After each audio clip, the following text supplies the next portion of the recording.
Hello and welcome to The Explainer. Today, we're popping the hood on the ultimate economic engine of the country. We are diving into the functions of RBI. Absolutely. Whenever you hear about the economy speeding up or slowing down or prices doing wild things, the Reserve Bank of India is the invisible hand on the steering wheel. We're going to break down exactly what they do using some everyday analogies straight from our source material. It's going to be a lot of fun. Now, to really get the RBI, you kind of have to know its pedigree.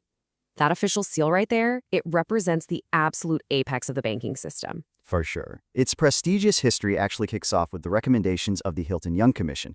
So it was legally set up by an act back in 1934 and officially opened its doors on April 1st, 1935. Funny enough, it actually started out as a private shareholders bank. But to become the true national powerhouse we know today, it was fully nationalized on January 1st, 1949. So how does this powerhouse actually operate? We've broken it down into 5 distinct hats they wear. 1. The ultimate monetary boss.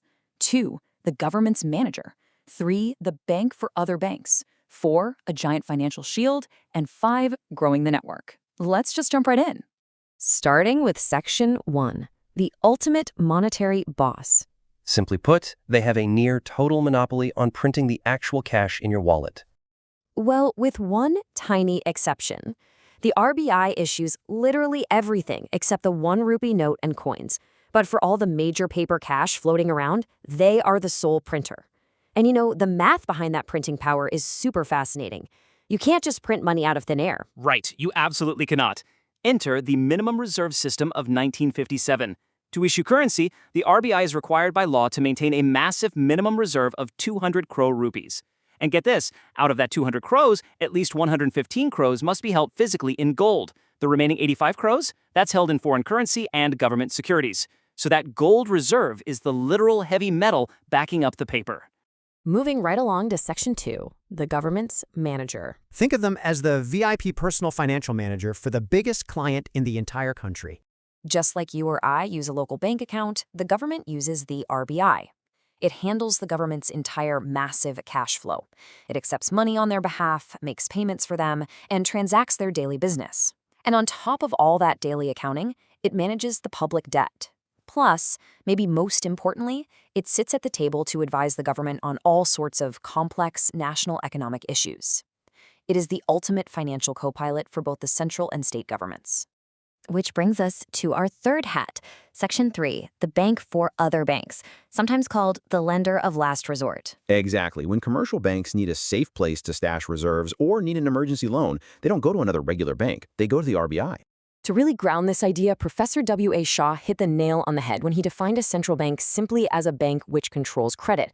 I know it sounds a bit academic, but it's incredibly practical. It really is. The true power of the RBI being the boss of other banks is that it gives them the supreme authority to dictate the flow of credit across the entire nation. It literally influences how easily you, me, or a huge business can get a loan. So, how do they actually pull the strings on this credit? Our source text highlights 2 main toolboxes: quantitative methods and qualitative methods. Let's de-jargonize this a bit. Okay, so quantitative methods are all about the amount, the sheer volume of money flowing around the system. They use tools like the bank rate, open market operations, or variable reserve ratios, like the cash reserve ratio, or CRR. These literally adjust how much money regular banks are allowed to create and lend out. On the flip side, qualitative methods are all about direction. It's not about how much money there is overall, but regulating the purpose or the specific use of that credit. The RBI uses tools like fixing margin requirements or something called moral suasion to basically tell banks, hey, lend more to this specific sector and maybe hold back a bit on that other sector. Let's see how this actually builds into real-world action. Let's look at that quantitative volume dial we just talked about. Right, let's take a statutory control like the cash reserve ratio. Step 1, the RBI decides to adjust the volume dial. They tell commercial banks, hey, you need to keep a larger percentage of your deposits locked up in reserve with us at the RBI. Step 2, because those funds are now locked in a vault, the commercial banks suddenly have way less money available to lend out to the public. And step 3, with less borrowed money flooding the market, spending cools down. And that helps to maintain price stability in the overall economy. It's basically a massive chain reaction, and it all starts by the RBI turning one single dial. Okay, Section 4, the giant financial shield. Here, the RBI acts as the forex custodian, basically a massive protective shield guarding the Indian economy against global turbulence. The crucial point here is that the RBI holds and protects the country's official reserves of international currencies and gold. But, it doesn't just sit on a giant pile of foreign cash for the fun of it. Oh, no, no. It uses this shield to actively maintain the official exchange rate of the Indian rupee.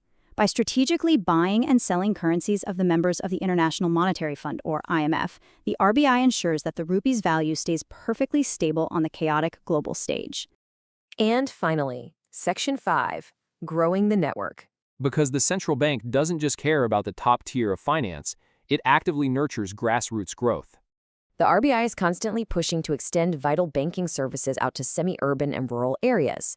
They want to ensure that everyday citizens, not just massive city corporations, have access to finance. And at the exact same time, it's working hard to provide security and peace of mind to ordinary depositors like us.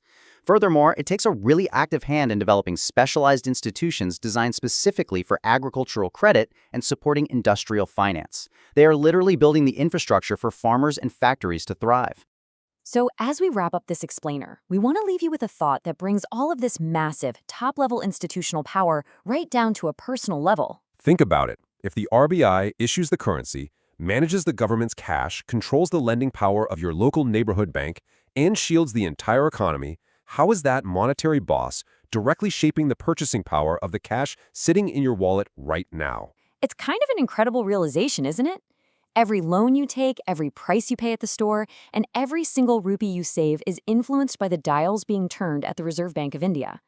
Thanks so much for joining us for this deep dive. Keep learning, keep questioning, and we'll see you in the next explainer.